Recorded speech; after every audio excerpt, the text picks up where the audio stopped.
And we are live, and for some reason the cameras decided that they weren't going to be nice today. Ooh. Everyone gets a quarter Rude. cam today. Rude. I'm not even the right person. I object. Rude AF. Ah. That was a nice. Okay, so apparently you're playing a dwarf tonight. I'm cool with that. All It's right, cool. give me a second. I gotta change the cameras on this page too. I still have a beard, right? I still got my beard. Cool. Cool. Yep, it decided that it wanted to change the cameras when we went AFK. Oh. Or when we fired up. I don't know why, but it did. Welcome to streaming, where 50% of your job is fixing your overlays. Mm-hmm. Don't have any skills in technical work? Don't worry, you will.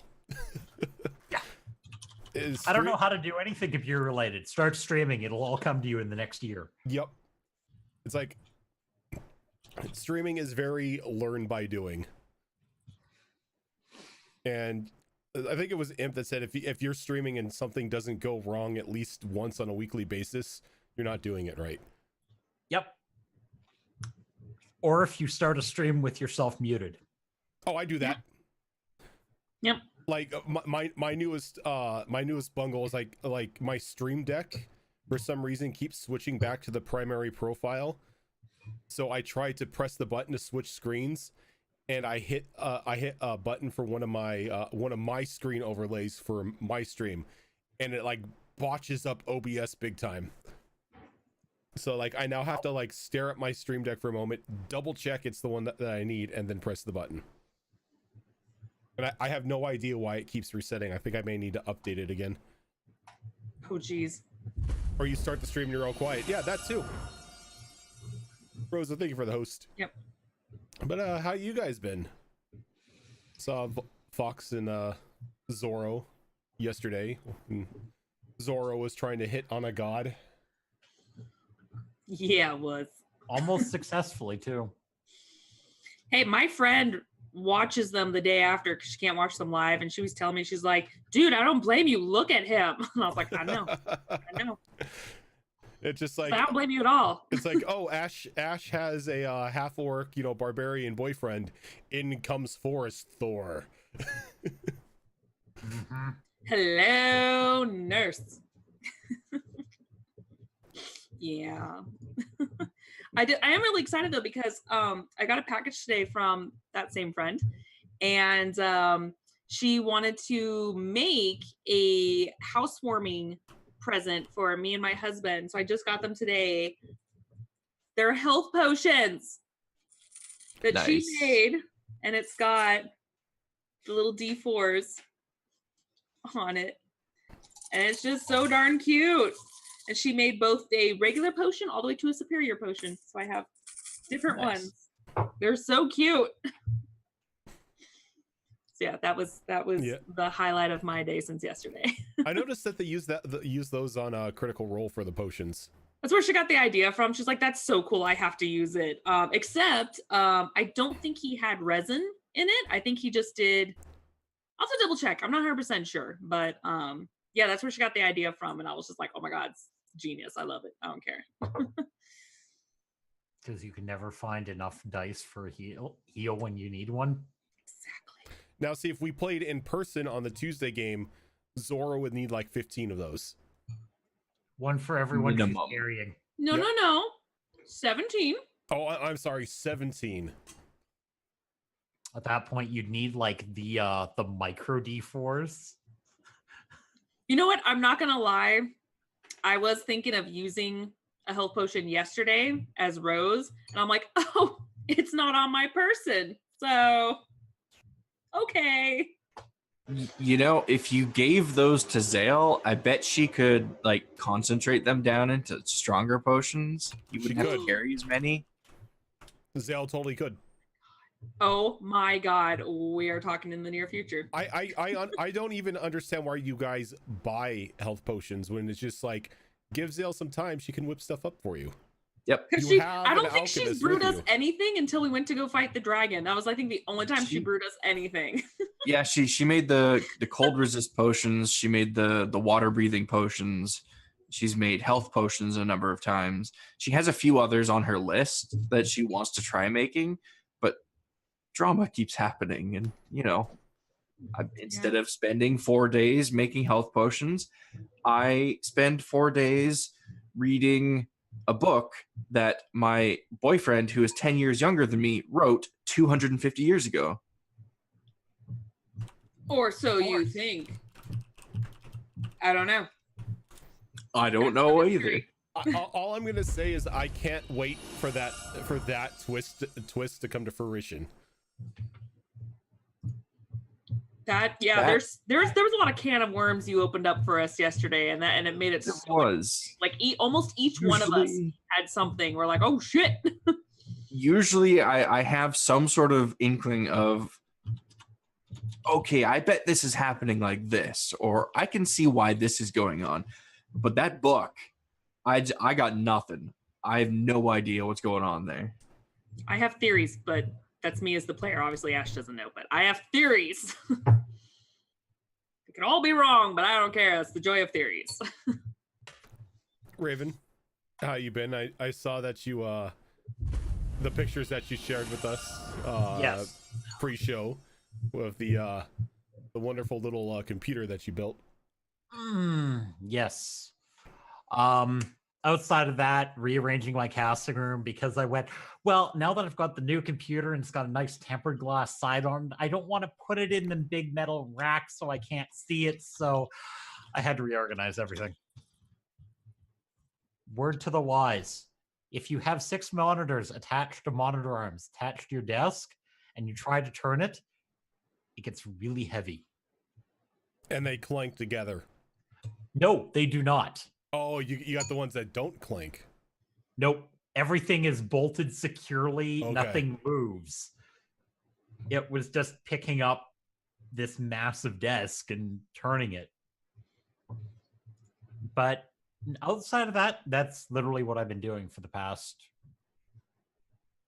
week. That, building the computer, and supervising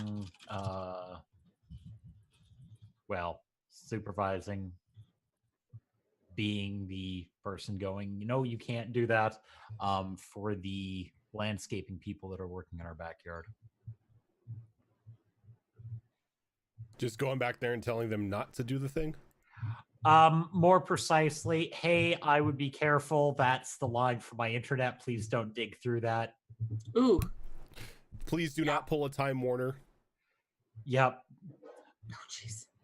By the way, there might be a water line underneath there. Just be careful. Things like that. Whatever you do, please do not tap the septic tank. We don't have those here. Oh. Well then. That's something that's not my problem. I thought every house had a septic tank. No. Interesting. No. The more you know. Can't.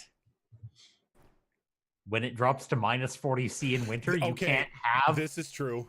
Now, what's that in America? Minus. Oh God. I should know better. I don't keep. What's that in freedom degrees? Yeah. 1 moment. Freedom degree. It's minus 40 in freedom degrees. Yeah, it's. Why do I feel terrible minus 40. that say freedom degrees? I'm sorry. What was it? Minus 40? Yeah, it's minus 40. Jeebus. That is the official meeting point of Celsius and Fahrenheit. Is cold as fuck. Yes. Damn. I mean, the worst I have personally experienced is minus 56 with wind chill. Jeez. No thanks. I'll stay in California where we think 50 is cold. Yeah, no, you hit that point and even the block heater on your car will not save you. Yeah, but I mean, once the frostbite sets in, then it doesn't matter because it all feels the same anyway. Yeah, which is all of about exposed skin for 10 seconds. Nope. No, And no, no, thanks. no, the city does not shut down at that point. We are just given weather warnings. That's it. Well, yeah, because you guys live north of the wall, so that's normal. Yep. Like I There's agree. no wall yet. No, They're like, there's a nip in the air. We're scoffed today. I agree with Imp. You guys are the free folk or the wildlings or whatever you want to call them. You're like north of the wall. Oh, Yeah. that was a I Game mean, of we can't really Thrones disagree. thing. Yes. Yeah, I God. wasn't making a border wall joke. No, because that was terrible. I figured you weren't, but I was like, what wall are they talking about? Oh, Yes. the ice wall Yeah. thing, whatever it's called. Ice wall? Ice wall. It's what separates the freedom degrees from the Celsius. Is what it is. What make us rebel against the rest of the world, basically. Pretty much. Our darn inches instead of centimeters. Freedom unit. I mean, you guys keep calling those freedom units, but the Okay. F actually stands for French because it was introduced to the U.S. by the French. That I explains have so to much. say, that Freedom fries. naming everything freedom has gotten beyond a meme now, because like I hope it's not true, but apparently BBC reported that the I think it's the EPA over here, or whoever manages the gas lines and everything, has renamed fossil fuels to freedom fuel. Or But freedom it's gas. fossil fuels. Not anymore, it's freedom.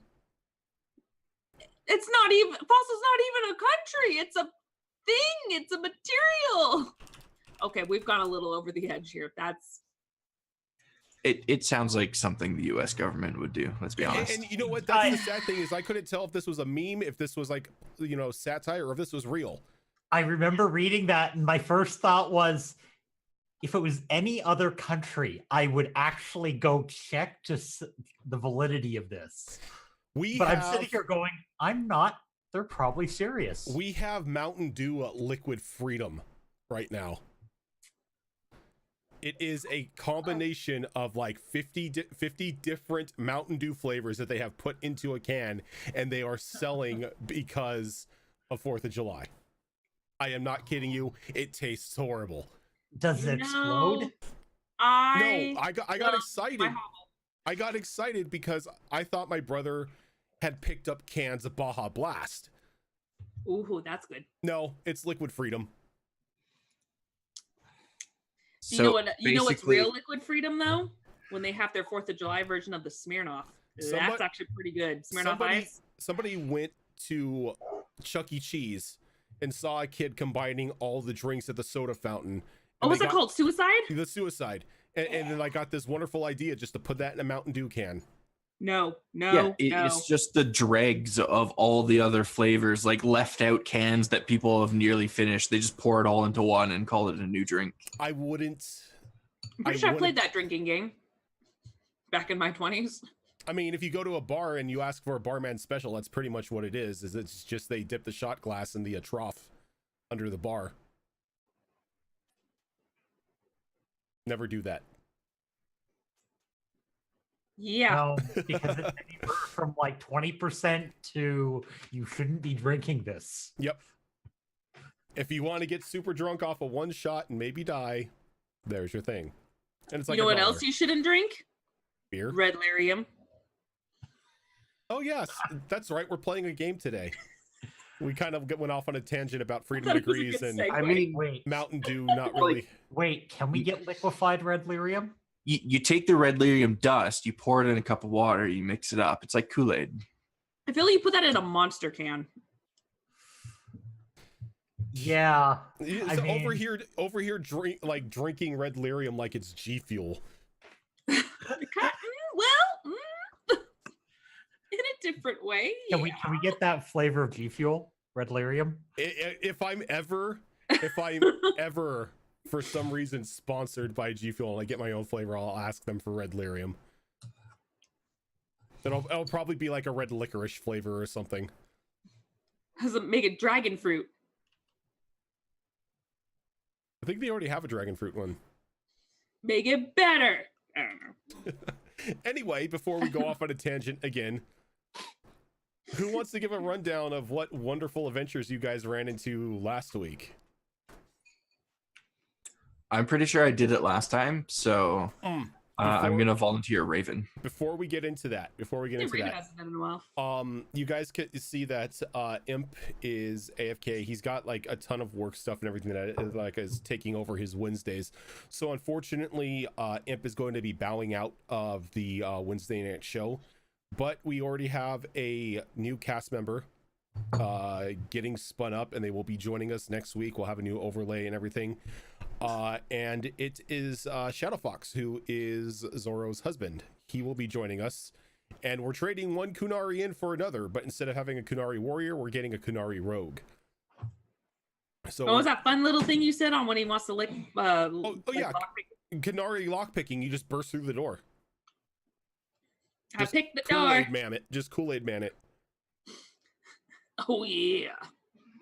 But yeah, so I'll make it even sweeter. Whoever does the what do you call it? Thing. The recap. You can have +1 for your first 3 rolls of the night. I'll do it.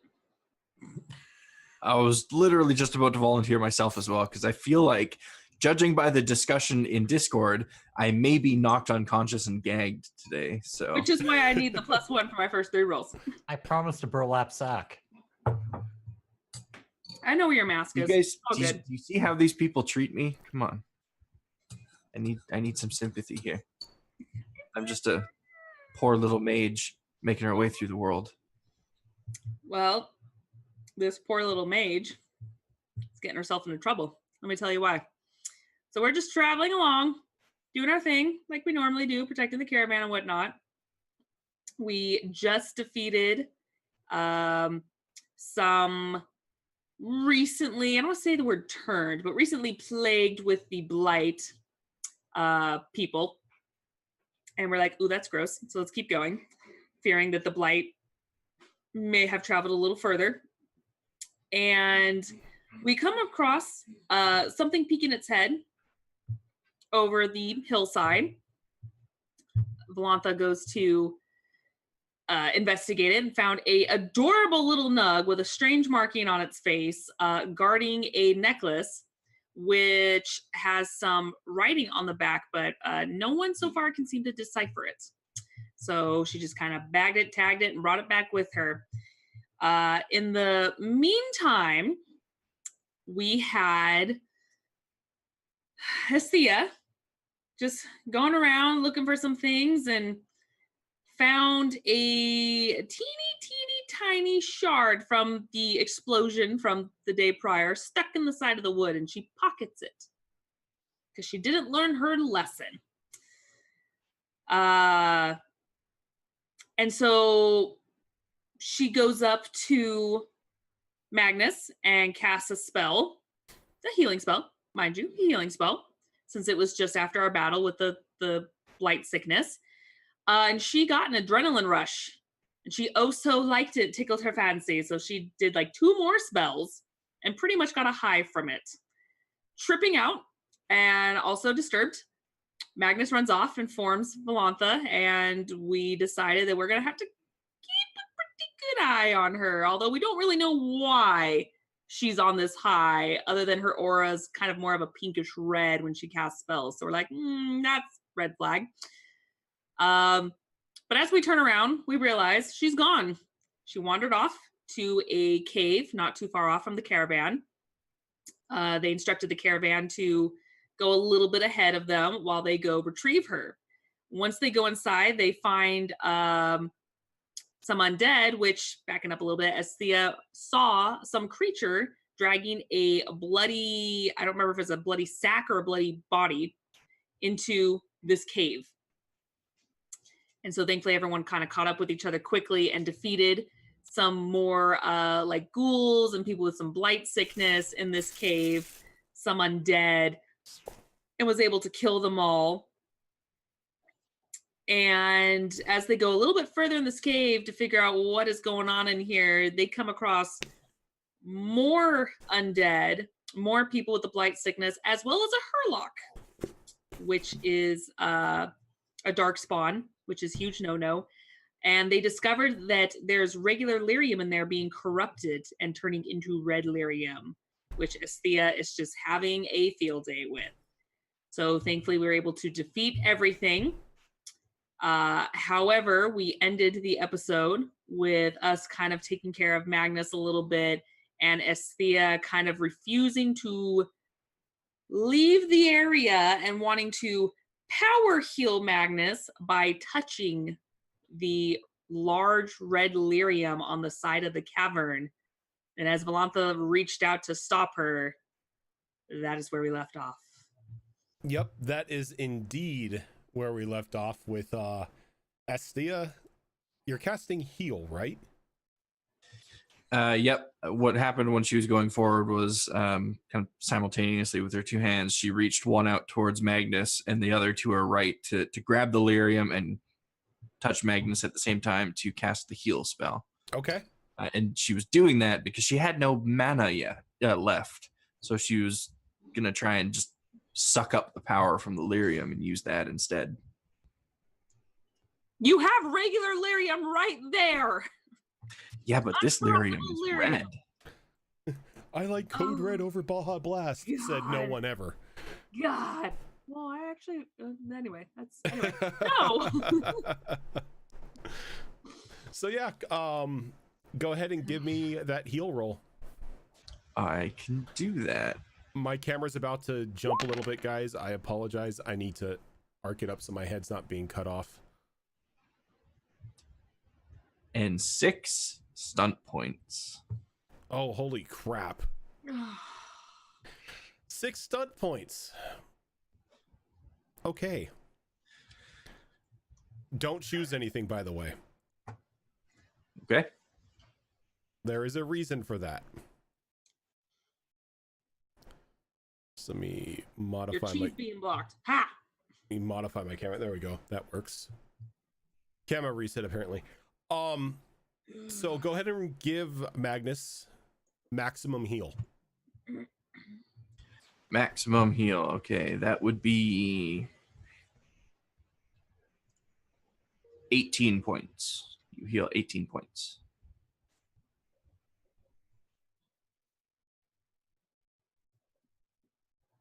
You are muted. I'm waiting for the other shoe to drop on that. Oh yeah, I'm just waiting for you to put that on there. Esthea, your mana is fully recharged. Oh, Jesus. Ooh. As you just feel like another just rush of adrenaline course through your body as you pull the energy from this lyrium. Did I notice her aura was the color that Magnus mentioned earlier? Oh yeah, but now you could see it kind of like emanating off of her in wisps as she has like absorbed more of the red lyrium. The shard itself, you can see as she's pulling the energy off of it into her body, slowly but surely just goes dark and then falls to the ground crumbled. Okay, so I go and I call Saran over and have him pounce behind Esthea, knocking her to the ground. Trying to knock her to the All ground. right, I need an attack if you're gonna do that. From Saran. That's not D20. We need D6s. That's not the right game. Okay. Give me a second.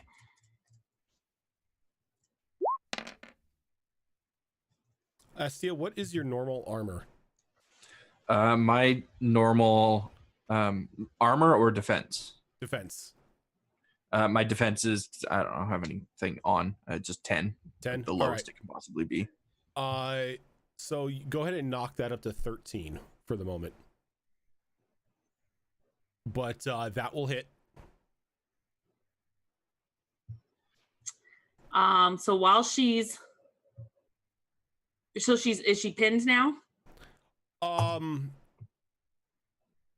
Or would tripped say, at least? I would say for the sake of role playing, yeah, we'll say she's pinned. Okay. Like, Saran is standing on top of her.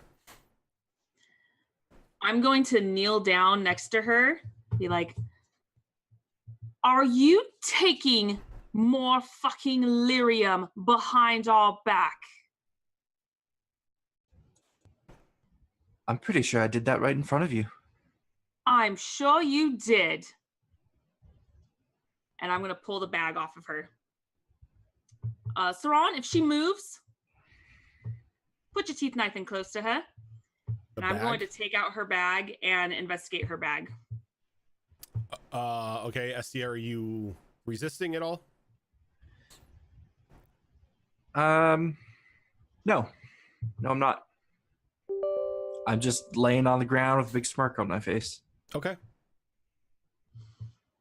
So you pull Estia's bag off her and you begin to dig through it. I take it you're looking for red lyrium. Yes, I am.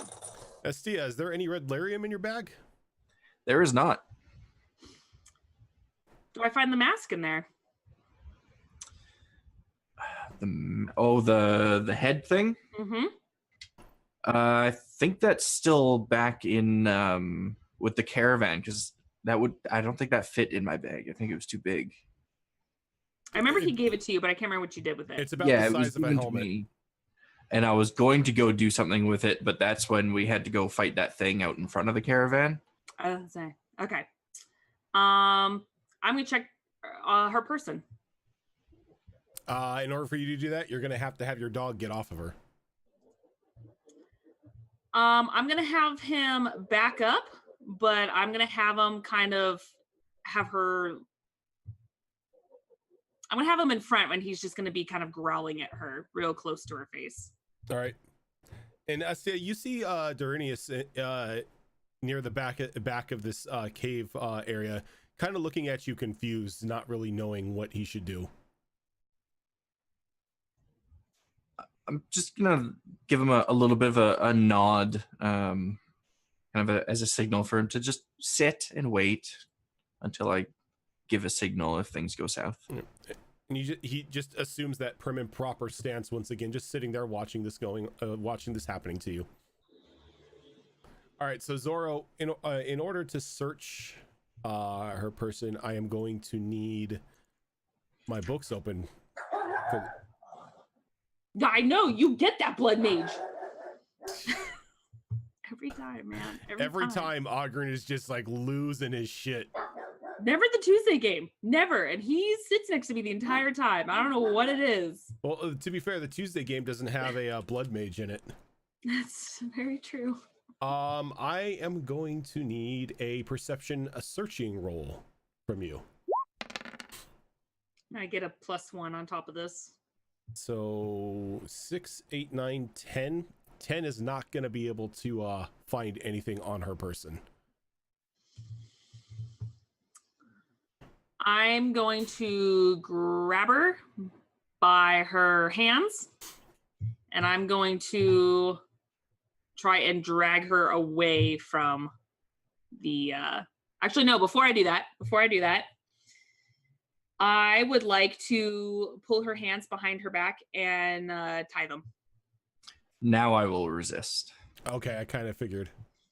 How are you going to resist?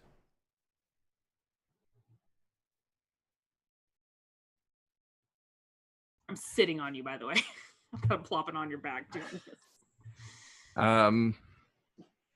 I am going to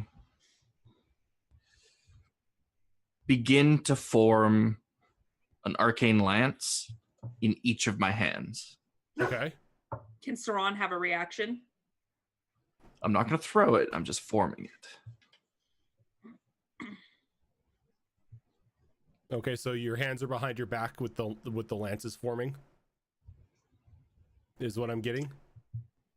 That depends on whether or not I can form them before or after she attempts to grab my hands to pull them behind my back. Yeah, there's going to need to be a contest for that one. We are going to need a strength contest for that. That sweet modifier of 0 that I have.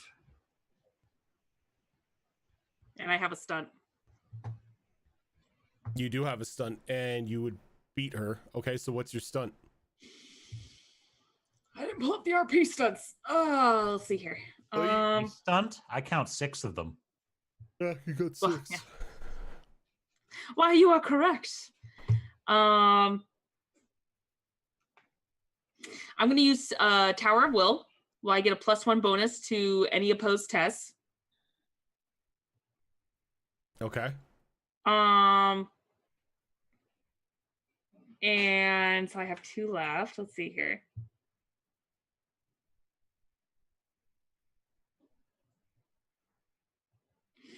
Okay, so no, Tower of Will is only you get a +1 opposed test if an opponent tries to put you in an emotional disadvantage, such as intimidating you, oppressing you, or bargaining with you. I'm okay with that. What you're trying to do is more like quasi combat.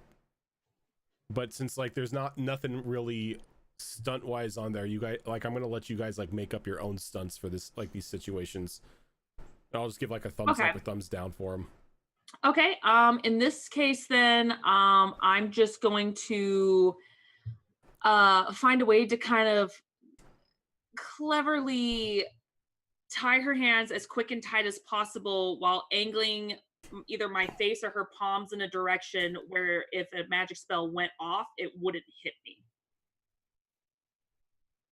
Okay, because stunts give you are more situational.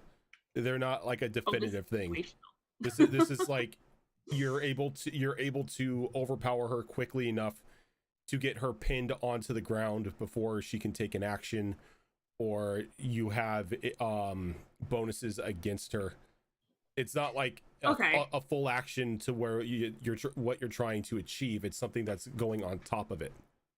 Okay, so I'll either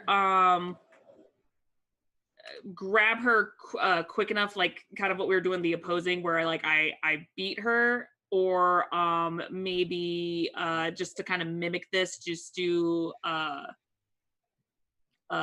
+1 strength roll. Okay. I guess for the next opposing roll. From the next opposed roll, you get a +1 bonus. Yeah. Okay. So you quickly like grab her and like roll her over, and you start getting her hands behind her back. Like she's like you could feel she's trying to put up a fight, but compared to you, it's not doing much. But you do begin to see when she like once you get her on her stomach and you begin to pull her hands behind her back, you could see a very familiar light forming in both hands. And I roll her over, so she's laying on her back. Okay, so are you letting up my hands at this point? Are you letting go of her hands before you do that? Oh no, I thought I tied them already. Oh no, you got her on her stomach. You're beginning to like put her hands behind her back. Got it. Okay, yes, now I'm tying them. I skipped a step. Sorry. All right, so Astia, are you doing anything as a reaction to this? I'm trying my best to hold my concentration on the 2 lances in my hands, so that I don't lose control of them, and I will stop resisting the tying of my hands at this point in order to hold those lances and keep them from dissipating. So Valanta, you feel her just give up, and she just willingly lets you put her hands behind her back as you tie them together with the rope. I instinctively don't trust it, but I take advantage of it. So I'll go ahead and I'll tie it as tight as I can and turn her over. I don't know if you have a piece embedded in your skin. I will strip you down naked later. I don't care. I don't know if you've ingested it. I don't know what is going on, but you are becoming a danger to us. I don't know what your fascination is with red lyrium, and I thought you learned your lesson. But since you forgot what happened, let me educate you. You are dangerous if you touch, ingest, lick, whatever you do with this. If you're even in the vicinity of it, you will go insane and kill us all. I'm pretty sure I just used it to save you. Because you are on a weird high. No. You are becoming obsessed with it. Do you know what happens when you become obsessed with red lyrium? You turn into a monster. And I'm not talking about just Like, oh, you become a mad scientist. No, you become a monster. You saw what it allowed me to do for Magnus. How Oh, can yeah, you no. turn away from that? Oh, no, it's wonderful for now. Yeah, no, it's all sunshine and rainbows right now. Oh, yes. But now you can't resist, can you? You have to touch. That's the monster stirring inside. You speak as though you don't believe I can control it. You can't! I just did, didn't I? How many times did I tell you to not touch the lyrium in this battle? I asked nicely, and you still couldn't resist. You went near it, you were fascinated with it. When you got called over to heal Magnus, you just couldn't resist. You Well, the cannot battle was resist. over at that point, and we needed all the help we could get. First of all, you have healing spells. Oh, by the way, you see that crystal over there? That blue crystal? I am aware of what What's lyrium that is. blue crystal? What is that? I'm pretty sure you're familiar with it. Yes, it is a weaker form of the red lyrium. No, it is Just your not basic. because it's raw. Is it still dangerous to use? Yeah. Is it less dangerous than red lyrium? Yeah. With that, I never would have been able to do what I just did. Okay. I have healing potions. So thanks. You're fine. Is that it then? Are you done scolding me? I'm done scolding you for now, but am I done? No. And I start dragging her away. As soon as you start to try to drag me away, that's when I'm going to utilize those lances. But I'm not going to throw them at Valentha because my hands are behind my back, tied up with, I assume, just like regular rope. Yeah. I want to try to use whatever power remains inside of me from the red lyrium to kind of overcharge those lances the same way that I did with that first one when we all ended up fighting each other. But overcharge the both of them in my hands so that they kind of burst in place and hopefully weaken or destroy the ropes around my hands. And while this entire argument has been going on, and now my camera is completely too high. I fucking hate cameras sometimes, you know that? Logitech, what the hell is going on? It's probably not Logitech, it's probably just that I copied the cameras from last night and Zoom is being wonky. But while that argument was going on, Magnus, you noticed that red lyrium started to slowly but surely like rise up out of the ground and begin to spread out, and the blue lyrium that that Valentha had mentioned had turned red right before your eyes.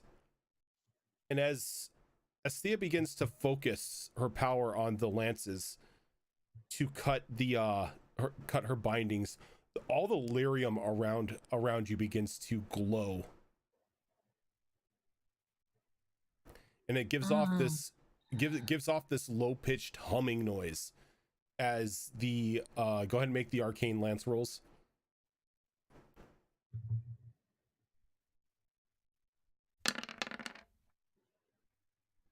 All right, so that definitely beats the target as the lances shoot off and free Valentha from not Valentha but Astia from her bindings.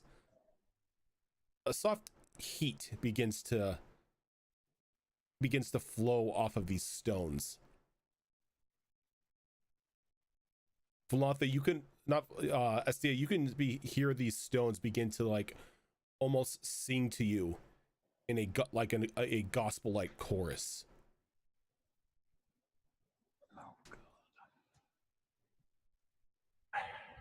Once the bindings are free, can I kind of spin myself away from Valentha and get to my feet? Yes, but I need a will check from you. Oh dear.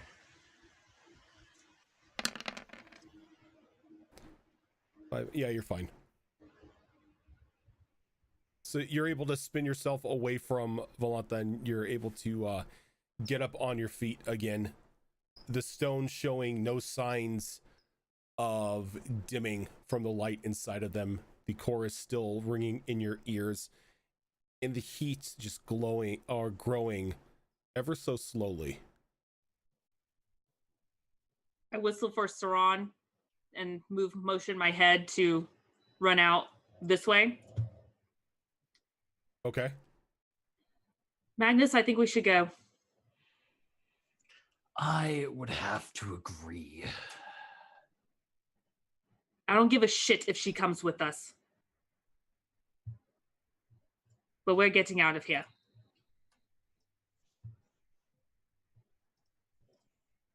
Enjoy your precious stones. I don't care anymore. And I run out.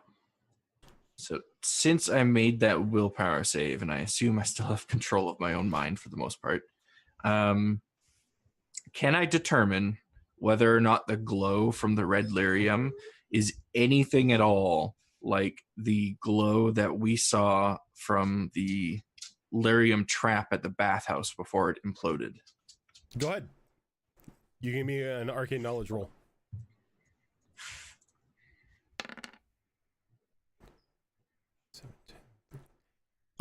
It's almost identical, except for this glow is red, while the other one was like a blinding whitish blue color.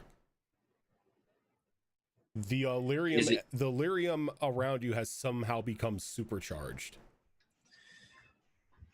Is it similar enough that I would be worried about it, despite the calming chorus going on in my head?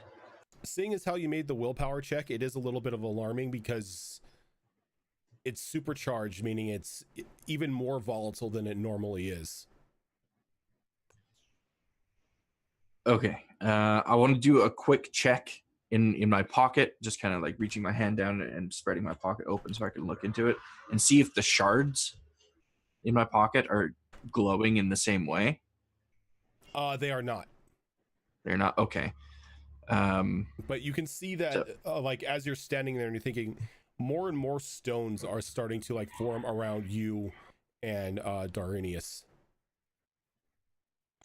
I think it's worrisome enough that even though I want all of it, me and my pup will run off. Okay. So are you heading out of the cave? I am. Yes. If I'm seeing it grow, I'm thinking we're just going to get ourselves into bigger trouble if there's more deeper down. That's Volantha's mentality. Yeah, so as you begin to run through the cave, the ground underneath you begins to shake as you see multiple formations of red lyrium just exploding out from like the cavern walls and up through the ground. There are times when you have to like not hit your microphone. There are times when you have to like dodge out of the way as one shoots up in front of you. Like the makeshift cave itself doesn't seem like it's going to be able to hold its form anymore.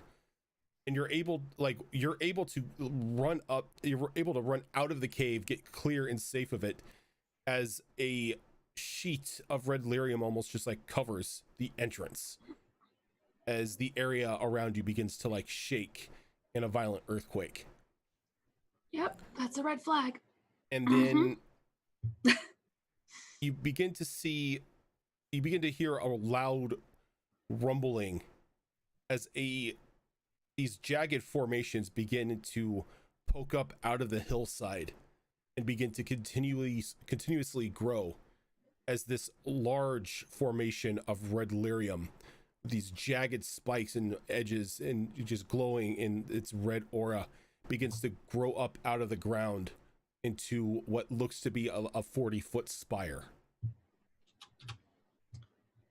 Magnus, are you good to run?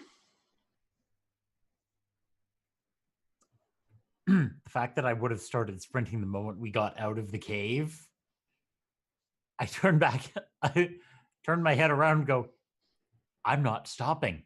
Already on it. Although just not not to make him feel bad, she's staying behind Sure. a little bit because she can very easily outrun him. So she's gonna be like, okay, good, and then catch up and I'm sprinting as a Run. dwarf. yeah, I know. Um, If I sprint, I'm leaving you apparently with my speed. So I'm just like, okay, no, that's cool, fine.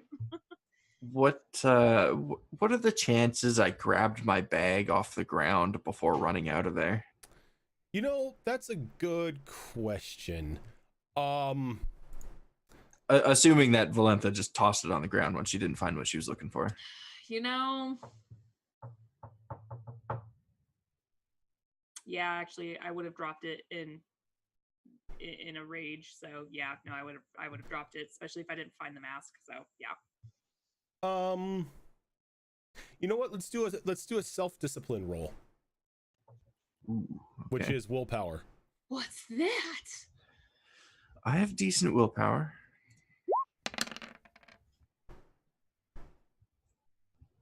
Yeah, you with a 15, you not a 15, with a 13, you definitely like you begin to run and you remember that the your backpack or your pack is on the ground, so you turn and grab it before running out.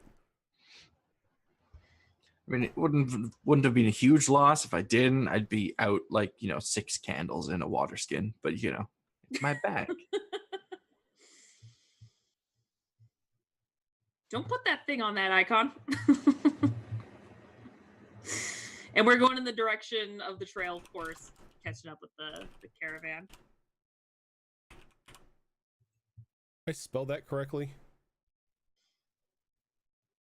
I don't know. I don't know. What are you Did trying to label do? it as Nope Spire?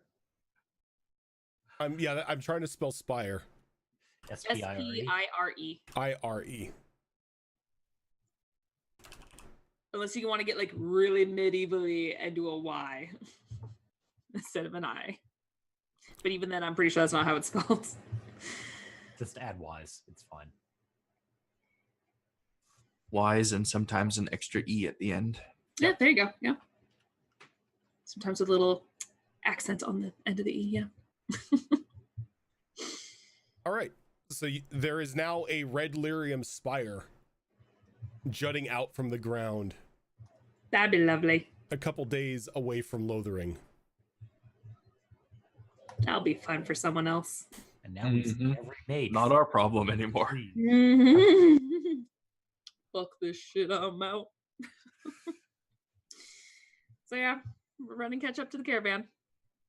All right. And you begin to travel forward, but you notice that the caravan isn't there anymore. Well, we sent them ahead. You sent them ahead, correct? Oh, okay. Instinctively go straight into tracking mode and try to find the wheels and everything if they went off the trail. All right. You can go ahead and give me I believe it's a cunning roll, isn't it? Maybe? Communications, constitution, cunning, dexterity, maybe? Let's see. I really need No. to print out these pages. Tracking, perception. Perception. I'll take that though. All right, so you're able to pick up the trail, and it seems that about 15-20 minutes ago, the caravan took off in a hurry. So they're still on the road. They're just much further ahead. Yes, like from the digs in the ground for where you're at right now, it looks like they just began to hightail it, like whipping the horses into full gear. Can I look around to see what may have caused the panic? Yeah. Just search the perimeter really quickly. It's a little bit behind. It's a little bit behind you, and it's about 40 feet tall, full of red lyrium. Oh, it took us that long for us to catch up with them? Because they were an hour up the road. Got it. Okay. Yeah. Nope. Okay. All right. Well, I think our little endeavor spooked them, so we have a bit more to travel. Are you guys doing okay? Do we need to take a quick 5, or are you okay to keep going? Oh, I'm fine. I'm fine. All right, let's keep going. They stayed on the road then, did they? I ignore you completely. I look at Magnus. Rude. Magnus is still running. Why am I the bad guy? I mean, I'm keeping pace. Magnus isn't exactly quick. I'm just saying. That's true. SD is just walking next to him like at a brisk Well, pace. they didn't take off through the forest with the carts. Point to I the don't know how densely common wooded folk area travel. around us. I'm going to keep a very keen eye out on the road as we push forward, trying Okay. to spot the caravan just anywhere on the horizon. Okay. All of you can go ahead and give me seeing checks if you're doing that. Who am I? Seeing is off of. I'm really, really good at like 2 things and bad at everything else. All Oh, right, snap. so both Magnus and Valenta, you guys can see what you can only assume is the back cart and the wagon train off in the distance, like almost breaking the horizon. But if you keep the same pace you're going at now, you can still keep that last wagon in sight. Okay. And I think with that, we're going to go ahead and take our first break for the night because it is about like 6 minutes after 7:30. This mage, man, it's gonna give me a heart attack. Yeah, seriously. So let's go ahead and take our first break for the night, guys. We will be right back in about 5 minutes. We just need to get up, stretch your legs, get something to drink, all that fun stuff.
And we are back.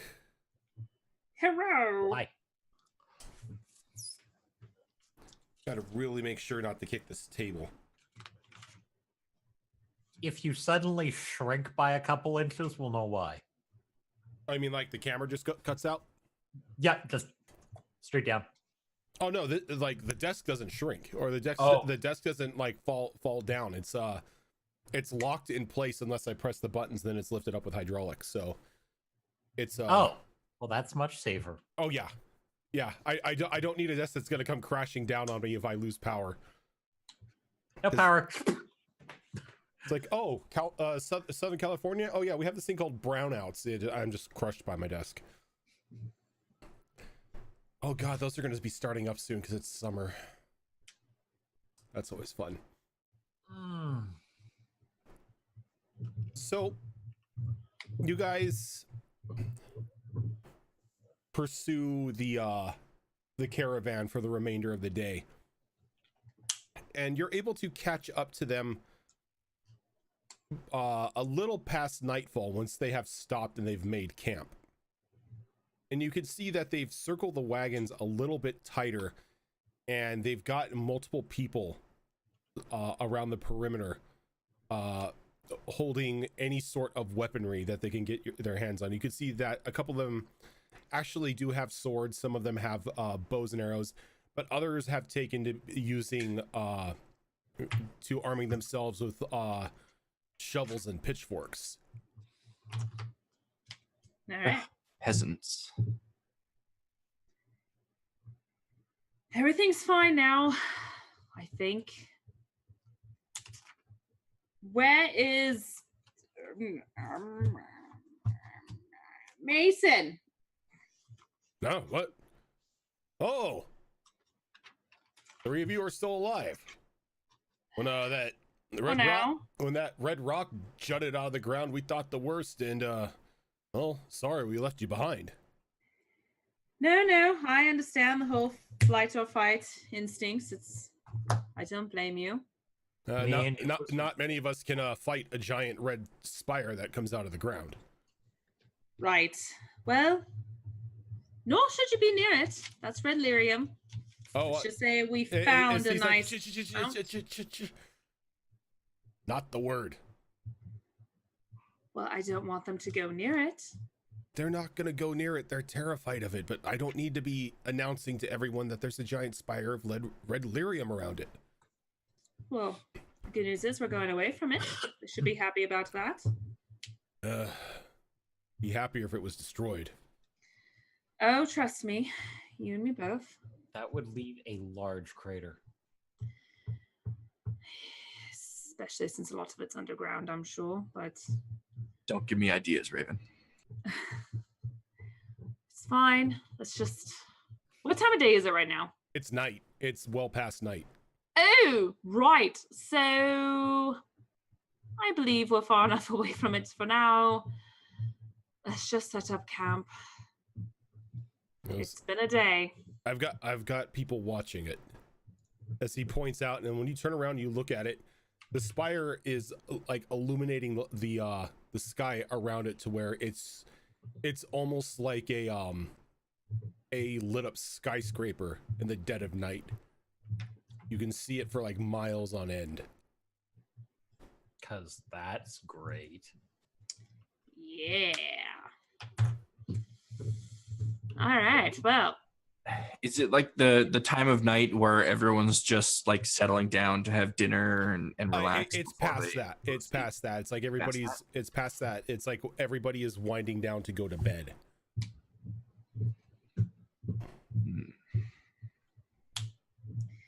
Okay. yep. Well, I'll keep first watch, I suppose. Stay up and see what's going on. You don't need to do any watches tonight. We got that. You get some rest after the day you had. I need my best guards up and ready to go in the morning. Are you sure? Oh yeah, it's fine. We're gonna be staring at the red rock all night. And hopefully anything else that tries to creep up on us. Well, I wouldn't really worry about that. Anything that could be scared has been scared, and anything It's that what hasn't been scared. oh, that's what I'm saying. Anything that hasn't been scared is going to be going towards that. Or coming from it. Well, let's hope that doesn't happen. Before everyone kind of like turns in for the night, I would like to see if I can track down God, what's his name? The jerk that wouldn't pay us for the bears, the tavern guy. The Canary Canary? the Canary barkeep. Yeah. That's the one. Oh yeah, you see him still like stoking the campfire in the center of the wagon circle. I'm gonna go stand awkwardly next to him until he like addresses me. You gonna say anything, or are you just gonna invade my personal bubble? I was just waiting until you're done doing that. You mean keeping the fire going? Yes, sure, whatever. Did you bring any of your stores with you? Your grog or whatever you What? people call it? I call it alcohol, or Yes, ale, sure. or mead, or wine, depending on what you want. And yes, I did. Why? You need a drink. Well, I think we all do. My traveling companions and I had a bit of a disagreement. I would like to show them that I'm perhaps not as bad as they think I am. It's a bit late for it now, but if I paid you the cost of the supplies, would you perhaps be able to put together a little a gathering of the whole caravan, everyone, adults, children alike, and have drink and merry times waiting for them tomorrow night? Robin, thank you for the follow. Tomorrow night, little gathering, you said? Yes, after dinner, let's say. Mm. Oh, we can do that. Include everyone, children as well. They shouldn't be left out of the merriment. All right, if you say so. You don't need to pay me anything anyway. You guys, you and your friends are making sure that we get to dinner. So I guess it's the least I can do out of appreciation. And if we could just keep this between you and me, I'd like it to be a surprise. Sure, why not? Fantastic.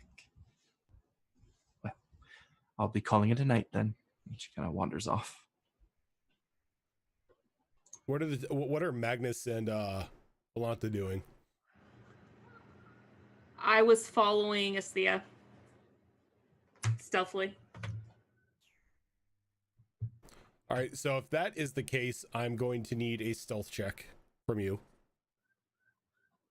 to see if you're able to maintain secrecy and not have Asthea notice you. Okay, is that cunning? I believe it is cunning. Let me see. Dexterity. Oh, dexterity. Mm-hmm.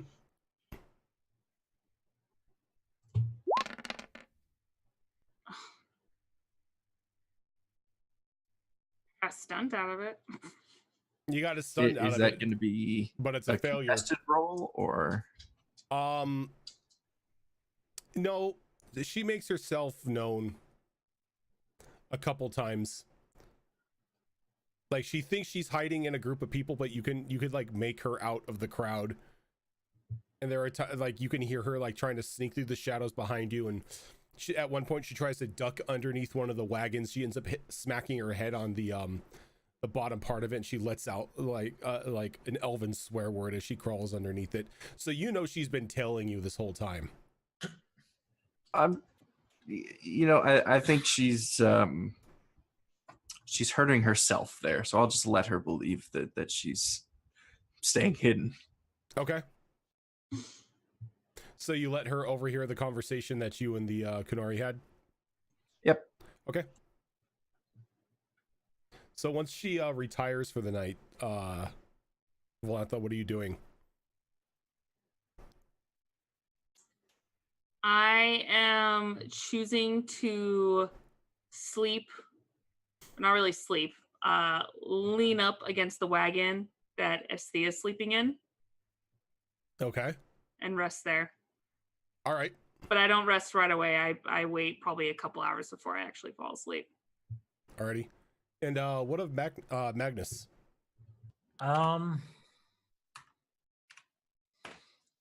It has been a long day.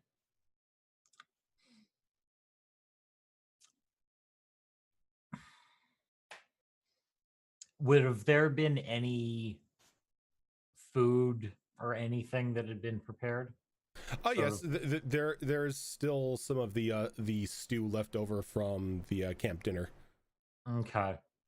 Then I would have promptly grabbed a bowl of that and actually gone and sat with my back against one of the wagons looking out towards Spire. Alrighty. Are you doing anything in particular, or are you just watching it for the night? I'm watching it in basically the entire 180 degrees in that general direction. Okay. Just because if there's red lyrium, there could be all sorts of horrible things. Go ahead and give me a seeing roll.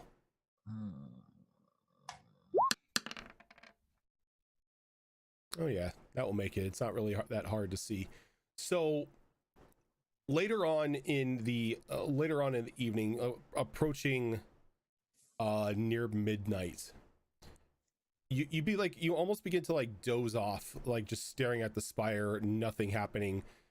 The combination of fatigue and boredom slowly starting to overtake you, and right as your eyes like begin to shut, somebody lets out a startled gasp as there is a roar that echoes across the countryside.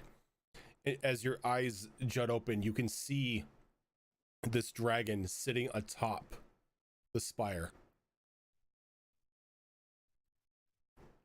Oh, that's not good. And it leans its head back and just fires a jut of this bright blue flame up into the air. So I'm waiting for Valentha to come screaming around the corner at this point. And as the flame goes up in the air, it illuminates some of the surrounding area as well. And just for a brief moment, you can make out what looks to be like a front line of Darkspawn. How far away is that? From where you are now, it took you in the middle of the day moving at a running speed to catch up with this wagon.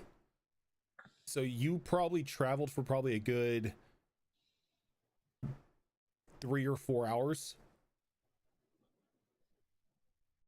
So from where you're at, it's anywhere from 3 to 5 hours depending on the walking or running speed of a creature. Okay. I promptly stand up. The cart I'm leaning against, is there actually people sleeping in it? Not anymore. Like everybody is out of the everybody gets out of their cart and everything. They look at the dragon, and you can literally feel the panic begin to rise off of everybody as everybody starts to like quickly run into the camp and just haphazardly throw things into their wagons, getting them suited up, getting the horses reined up, trying to get ready to get out. or get Okay, away from. then I don't have to raise an alarm for that. Oh no, the alarm was raised when that dragon let out that roar. I'm gonna find Valentha and quickly. All right. I just want to point out that the second you said that you see a line of like the horde coming on the horizon, all of a sudden thunder just boomed in the distance and a child screamed. I was like, it's Timing. like it's happening to me. It was perfect. The timing was beautiful. Yeah, I'm probably up, probably trying to find Mason, going like, let's go, let's go, let's go.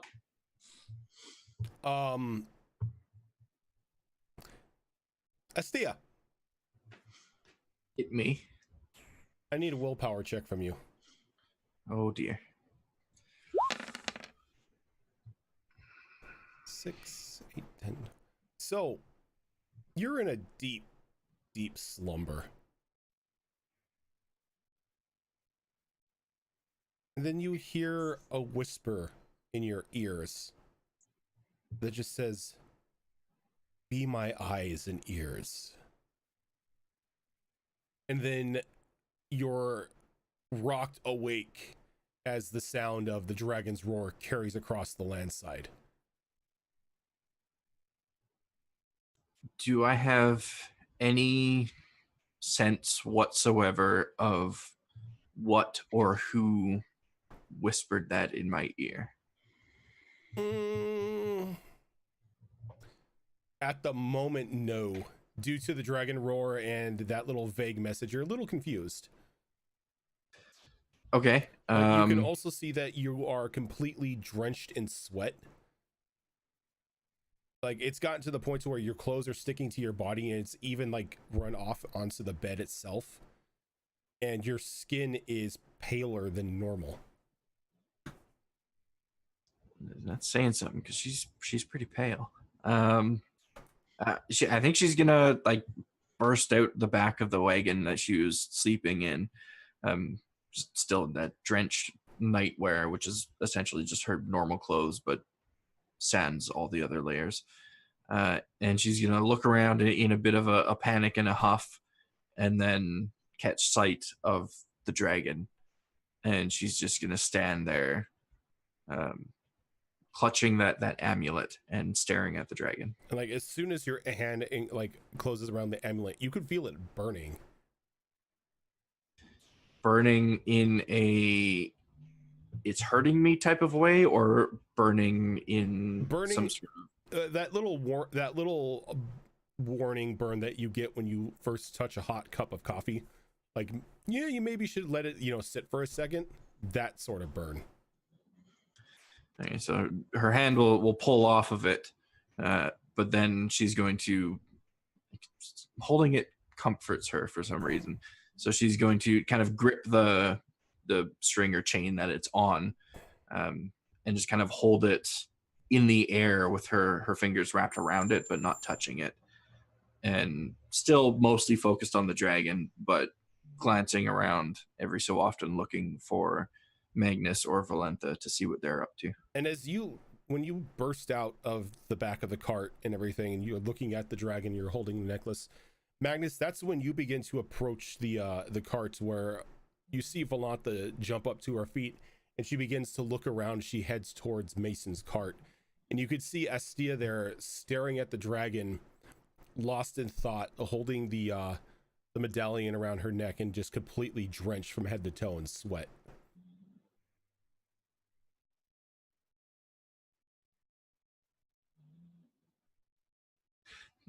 You're muted. That expression on your face was wonderful. There was a resisting an urge there as I run by. This bitch. No, I need to find Valentha immediately. So the moment I see her head towards Mason's cart, that's exactly where I'm going. All right, now see, you see Magnus make like the slightest sort of eye contact with you before he hurries past you towards Mason's cart.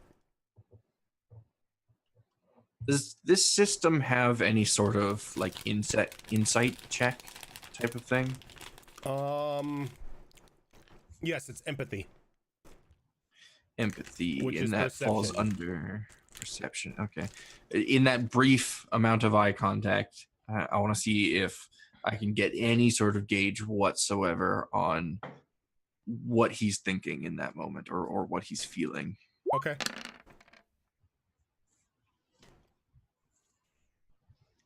What is he feeling right now?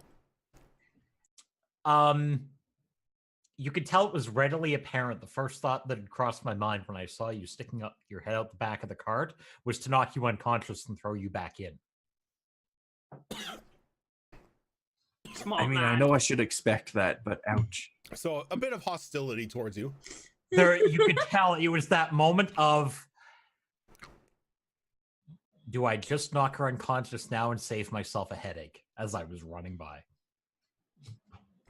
Okay, so knowing that's what you guys think of me, I'm going What to, you've probably seen on many faces before, so I'm going to follow Magnus, not like sneakily or anything. I'm just gonna follow him, see where he's going, and join in whatever conversation he's about to have. Okay.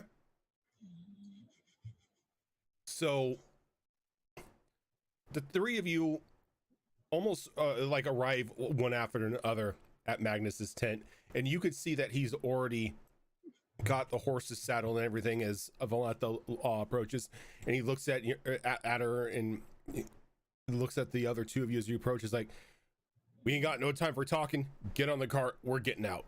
Oh, good. You just took the words right out of my mouth. I ain't standing around no dragon. I don't think any of us does. So I just wanted to make sure that how close we were to getting out of here. Now. Okay.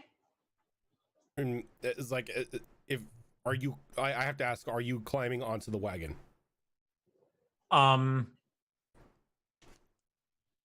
is Blunt already in the wagon?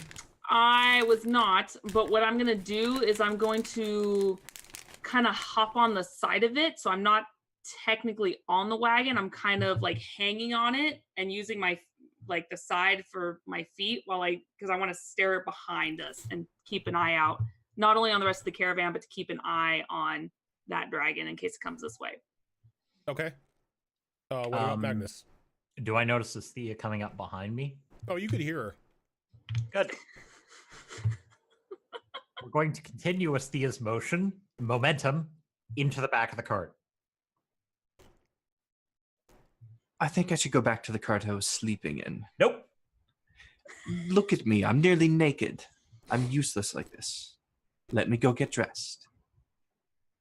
No time for that. Well, I'm not going to stop the other cart from moving. I'll hop in it and get dressed in it while it's moving. You're pretty useless already. Get in the cart. I got dresses in the cart. Just use one of those. Not wearing that gaudy dresses. Oh. And as he looks down Magnus, would you? Can I make an attempt to hoist her into the back? Yes, you can. Reverse dwarven tossing? Yes. The Oh my most God. unceremonious throwing of a blood mage. Would you like a strength on that? That is a strength, yes. Oh, glorious. Estia, did you want to try to make that a contest? I mean, there's really no point. I'll do it for shits and giggles, but Yeah, so Magnus, without even another word, turns towards you, grabs you like by the arm, and puts you into like a fireman's carry, and just like walks towards the door, like opens it with his foot and just throws you into the inside of into the cart, and you like you land on like one of the little side couches inside of it. and she just lets out an entirely helpless little yelp as she makes contact with the bench or whatever. She wasn't really expecting that. In all this, did I notice if she had her gauntlets on her? Because I know those are kind of important at this point. She is wearing nothing but like the underlayer of the clothes that she usually wears. It's just that and the amulet. That's all she's wearing. all her equipment, her clothes, and everything is back in the cart she was sleeping in. Okay. Well, I promptly slam the door behind you, and hop on the back. Valenta, she will need her gloves, though, that were in the other cart. She Why? can't do anything without them. And like as you're talking, you hear the smack of the reins as the cart just kicks in the full gear, and one by one you can see the carts begin to like pull up next to one another and just go like free riding across the road at full speed, trying to put as much distance between that lyrium spire and the dragon and the wagon carts.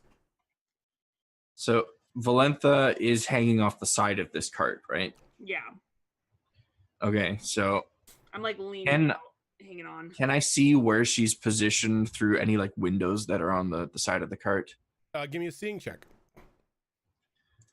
Let's do that. Not with a 10. All the windows that are on this cart are that obnoxious Orlesian stained glass. Do any of them open? You see that there are like a couple small little portholes near the top part of the walls that open up a little bit. Okay, so I'm just gonna choose one at random and open it up and stick my head out and just kind of yell into the emptiness of the night. Unless there's a wand hiding in here somewhere, I'm entirely useless to the lot of you. I already said you already are. And I keep looking. Well, then if any trouble arises, I'm sure you'll be fine to take care of it on your own. We will. You hear Mason up at the front go, look, if any trouble arises and our carts get stopped, feel free to make a beeline back to your cart to get your gauntlets. We're not stopping now. Okay, well, that's fine. So if we run into trouble, just ask them politely to hold on for 10 minutes or so while I go get dressed. It'll be okay. That's fine. I roll my I just eyes. close the window and find the most comfortable seat in the cart and sit down. And it's a bumpy ride the entire way. Like you ride long throughout the night into the early morning, and you only stop when the horses begin to show signs of exhaustion. And it's about midday the next day before the group or before the wagon trains slow down and take a quick stop to be able to water the horses and let them rest up before you start moving again. Along about an hour. Along the night, along the travel, you've the wagon train lost one of the wagons. Oh. Like completely lost sight of it. Could it not keep up or something? Nobody knows. From what they were saying, 1 minute it was there, the next minute it was gone. Which Do we know one which was it?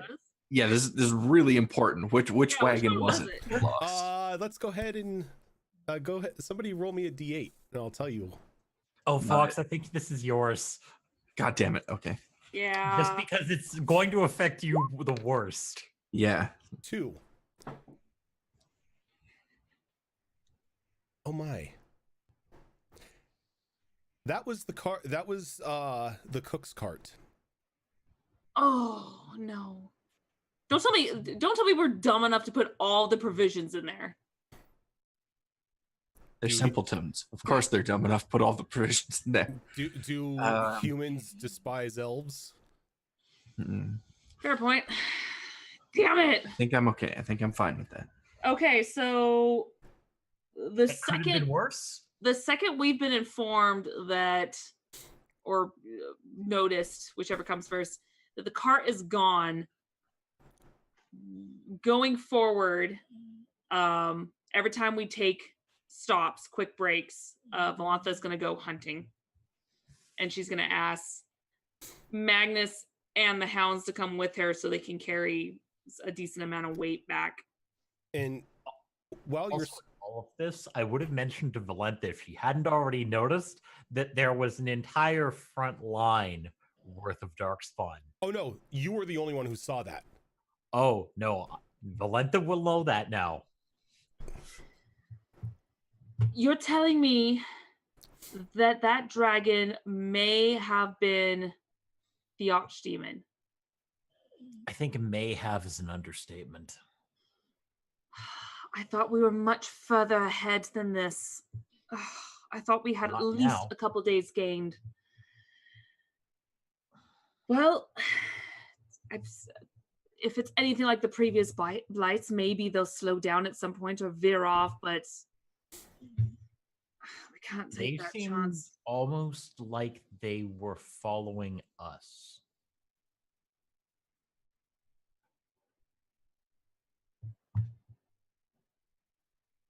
They might be. You know how what triggered this, part of the reason why this was triggered was because of that necklace she picked up. The Do one you she think that may was- be a beacon? the one she was clutching when she came out of the back of the cart last night? If that's what she was wearing, then yes. I haven't seen her take it off. She's quite fond of it. I think it's a beacon. Or worse. So, as much as I would like to suggest let's get rid of her, let's just get rid of the necklace. Just smash it to pieces. Did you ever tell Magnus about the entire story behind why we had to get Asthea out way back? The only thing she mentioned was that she made a snarky comment saying like she started this, she's going to help us finish it, since we think she started it because of the necklace. Okay. Because we're technically not aware of the blood sacrifice. We just know of the necklace glowing when the blight started. We shouldn't need the necklace to stop this, should we? I don't think so. What if we just lock it in a box? And what, bury it somewhere around here?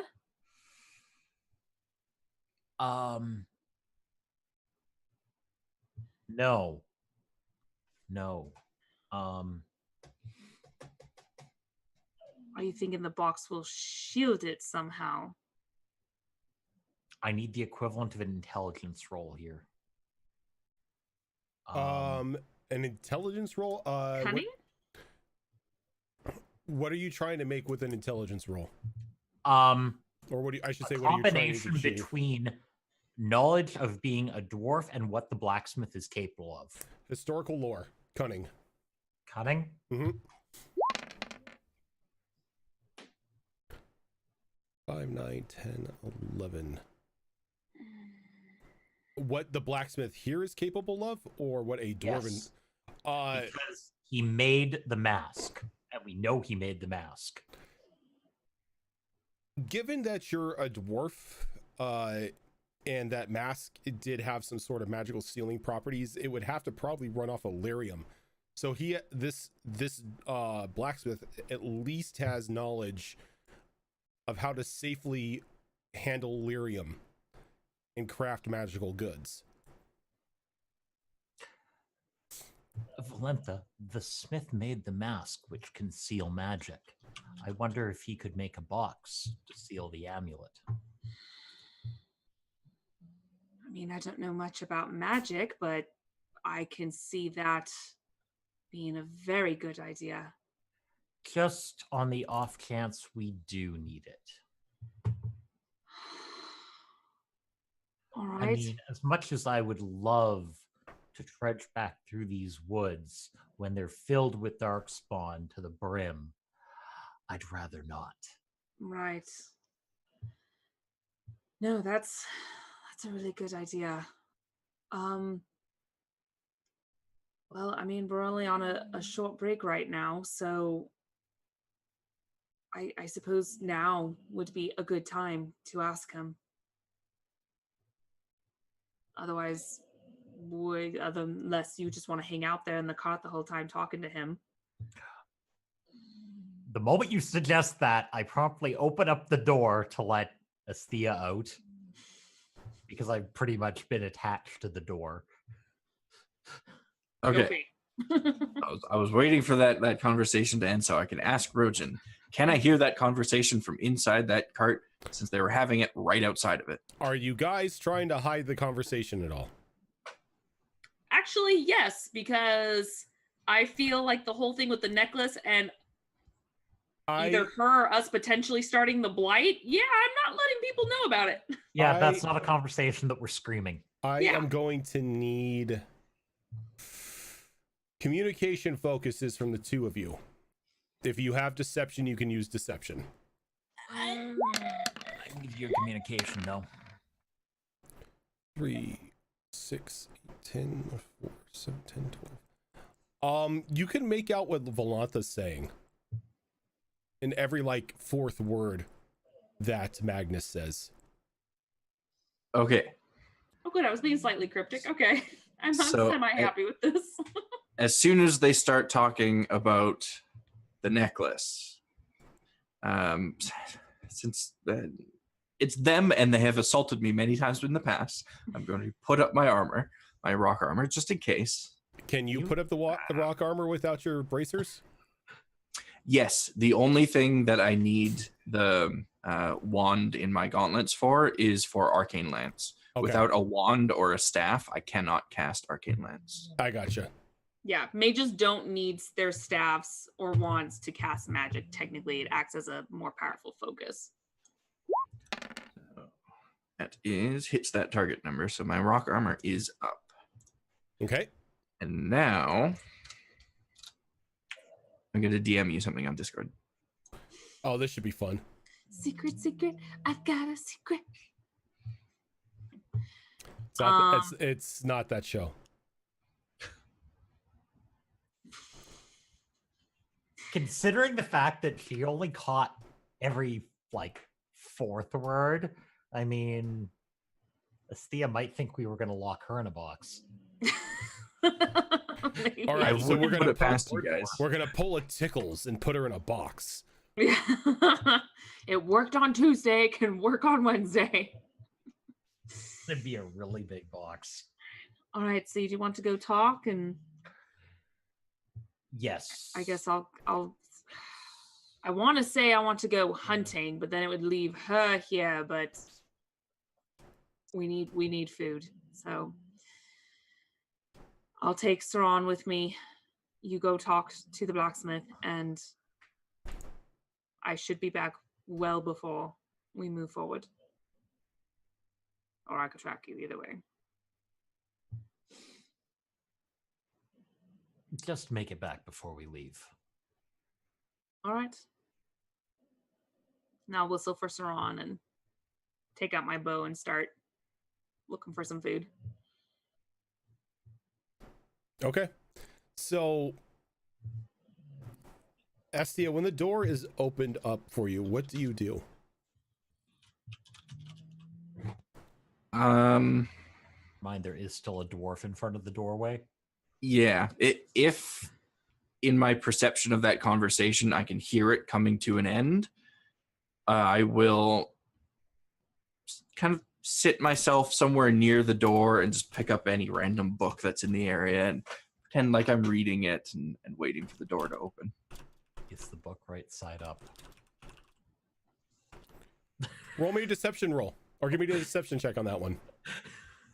That is cunning? Communication? Communication. Okay. What'd you get? Oh yeah, it's right side up. It's even a book that Astia would probably be interested in. As it's a book on the fashion trends of the last 12 years in I almost said Tharia. Orlais? Wrong No, one. Wrong Not one. quite the right Weldon? place. No, Blood Mage. Orlais? Land. Oh, Blood- to Vinter. To To Vinter. Vinter. Yeah, it's the last 12 years of fashion trends into Vinter. Blood Mage Land. I love it. So she opens the book Look, and, I'm and tired, pretends okay? to read it until she sees what the actual subject is. Then she actually does start reading it, completely forgetting about the door. Oh my. Well, at least you made the deception roll. That could have been hilarious.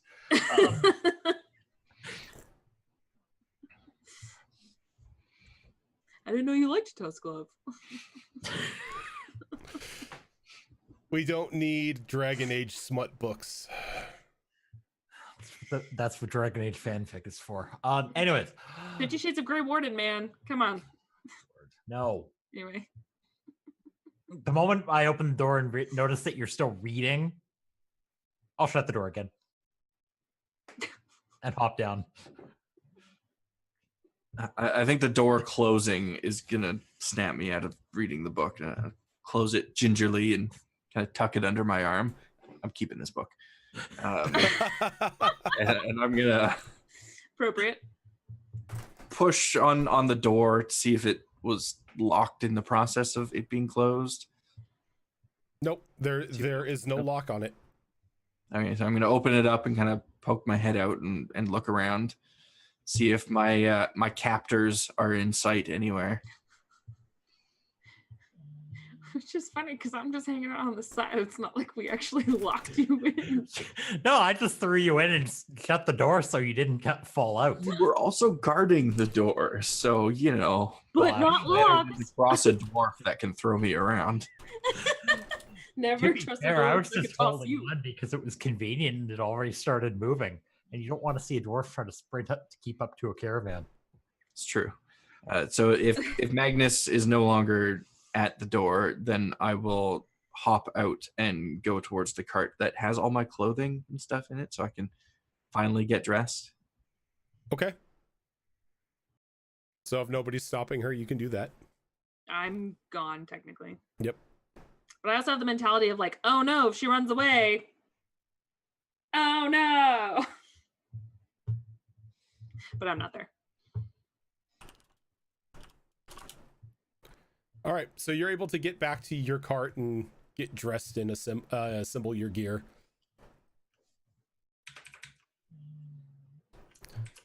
Valantha, Yes.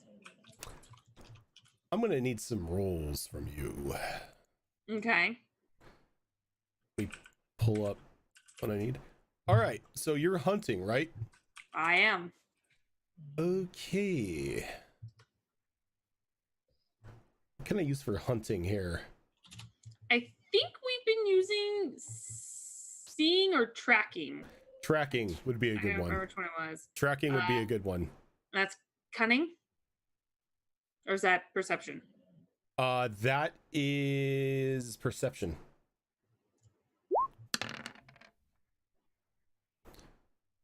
$13. Okay. So you're able to, can you give me a D6 roll as well? Okay. Okay. So you, out on your hunt with Sauron, you come across a stray deer Okay. feeding off of some of the grass on the grassland.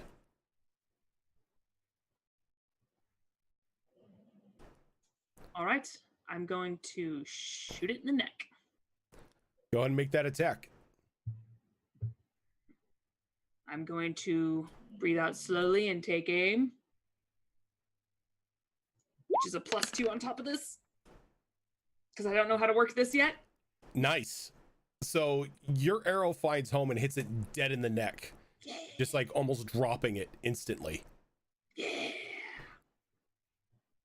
And just looking around, just making sure, because I don't want to like run up to it and spook off anything else I could potentially get. I'm just going to quietly approach it and gather my arrow and start to drag it by the horns with the help of Strong, kind of pushing it behind. Okay. And when you get to the deer, you begin to hear a low growl coming from Saran as he's looking around. I instantly notch my bow and listen. Maybe look in the direction he's looking if he's looking anywhere specific. It looks like he's caught scent of something, and he's just like, he's lowered down for a moment, and then he turns and he's looking at like an outline in a tall shape of grass at the moment.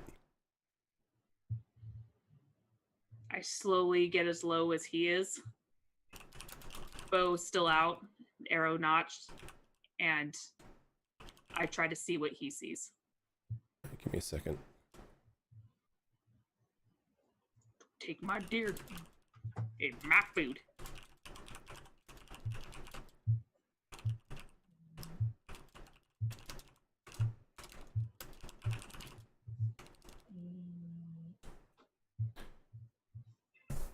So as you begin to like, you notch your arrow and you begin to walk towards the overgrown grass, you begin to see what looks to be discarded, like just discarded clothing and papers, and what looks to be butcher's paper around there, and you hear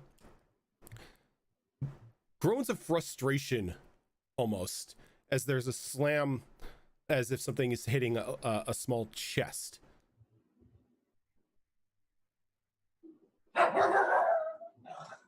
Saran, don't make yourself known. Jeez. Sorry, thunder's rolling right now. Yeah. My dog doesn't bark. I'm going to try to slowly approach the sound. Okay. Oh, I'm sorry. Did you say there were papers sprung out everywhere? Yeah, there's like small like papers strewn about, and then you see butcher's paper. Butcher's paper is what they use to wrap meat in. Oh, right. I was like the cook we never caught his name. Was his name Butcher? Got it. Okay. Okay. So if there's not that I'd probably 100% trust it, but if there's nothing in it, I'm just going to keep going towards the sound. All right.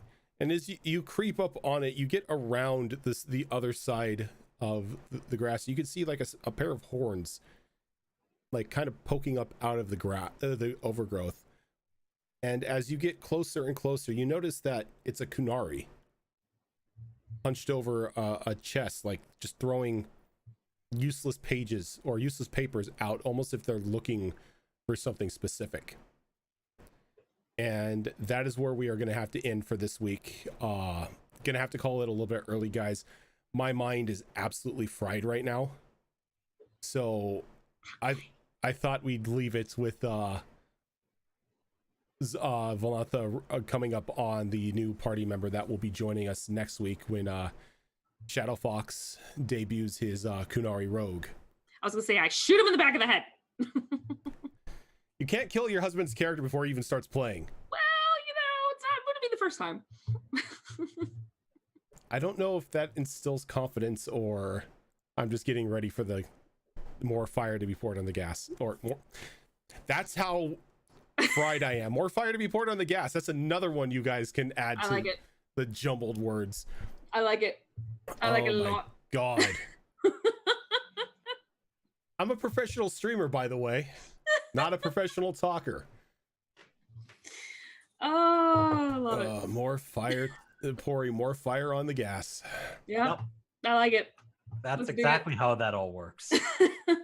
Apparently, that's exactly how it all works. Mm-hmm. But thank you guys for tuning in tonight. I'm sorry that we have to call it early tonight, but as you can see, my brain is completely fried. I need to just relax and everything and probably get to bed at a decent time tonight. So I'm going to be a responsible adult for once. I know. What? I know, right? What's that? I know, right? I can't act like I'm in my early 20s anymore and stay up until 10 in the morning and then go pull a full 8-hour shift with only 2 hours of sleep, maybe. Oh God! Well, don't remind me of that. I normally run on 4. I normally run on 4 hours of sleep. It's just last night I didn't get sleep because it was just one of those nights where sleep did not come. So I'm beat. But again, guys, thank you for tuning in for our stream, even though it was a little short one tonight. If this is your first time here and you enjoyed what you saw, this is not the only show that we have, so consider hitting that follow button. We currently have 4 shows a week. Every Monday we've got our brand new Ravenloft game. Yeah, that is it. Our brand new Ravenloft game that Impious is DMing with a brand new cast of people, which is absolutely glorious. On Tuesday nights, you have Gibbering Mouthers, which is a 5th edition D&D homebrew game that I DM and Fox and Zorro play in. And we use the core rulebooks and the books from Cobalt Press. On Wednesday nights, you have us here on Blood and Gray, which is our Dragon Age game. And then on Sundays, we have our Dragon Heist game of, I almost said Always Sunny in Philadelphia because that's what I refer to it as, Waist High and Waterdeep. Yeah. Which is pretty much just the D&D version of Always Sunny in Philadelphia. But stick with us, guys. We are going to go on a raid. But before we do, HP Fox, who are you and what do you do on the internet? I am HB Fox, and I'm an innocent mage on the internet every Wednesday. I am also here on Sundays and Tuesdays. Aside from spending as much time on this channel as I possibly can, I work with the Hunter Wild on everything that we do. Oh, my earphone just fell out, so I can only hear half of you guys now. Yeah, that just interrupted my whole flow there. So that's me. I mean, it's pretty fitting. So, you know. Yep. Ravenslark, who are you and what do you do on the internet? I am Ravenslark. I am a variety caster on Twitch. Eventually I will be back on my channel 4 days a week, and then I'm here Wednesdays with these lovely people. Basically crowling a blood mage. But we'll give it back to streaming eventually. I'm in the process of redoing my stream room again because it's been 6 months and that's what I do apparently. Why do I have a feeling that sooner or later you guys are just gonna put SD on one of those baby leashes? I mean, it may happen after next session because I had something pretty significant planned that I was going to do that I did the setup for. With I know exactly what you're going to do. And I know. You guys did a thing that made what I'm going to do so much better, and I'm so excited for it. I'm not. I know exactly what you're going to do. Exactly what you're going to do. I don't, and that excites me. I've been setting this up for like 3 sessions now. Oh, it's not what I thought then, because it's only been 1 session since. Okay. Zorro, who are you and what do you do on the internet? I am suspicious of the Blood Mage, as I should be. I am Zorro from E3. I am a variety caster, creative streamer on Twitch. I've been on hiatus for a while I've been moving, but I got my PC back. Very excited. I'm going to start my first tester stream this Sunday at like 12:30 Pacific time while we watch E3 conference together. It's a tradition I do every year with my streams, so I'm going to try to get that. Otherwise, I stream a bunch of story heavy based games, RPGs, Dead by Daylight, and anything between Twitch emotes, commissions, characters when I do art streams. I'm here twice a week with these awesome people on Tuesdays and Wednesdays. Getting all kinds of shenanigans, murder hoboing, turning into dragons, whatever day of the week it is. It's a brand new, awesome, crazy. And I am Rojan Quest. You can find me here 3 nights a week, DMing on Tuesdays and Wednesdays, as well as playing on Sunday. As well as on my own channel where I stream every Monday, Thursday, Friday, and Saturday playing a variety of games. I swear I don't only play ESO. all the while raising money for Extra Life and the Lawrence Small Children's Center. But like I said, we are going to go on a raid, guys, and we are going to go, let's see who all is up here. We are going to go raid, if I can paste this. Wow, this is how you know I'm out of it. We're going to go raid Daniel the Demon, who is currently playing Final Fantasy 14, and it looks like that he is finally being forced to play a healer. So that should be interesting to watch. But if you guys want to join us on that raid, hit that join button up at the top of the chat. Drop our raid command of Behold a Raid in his chat a couple times. Show him some love, and we will catch you guys on Sunday for more Waste Time Waterdeep.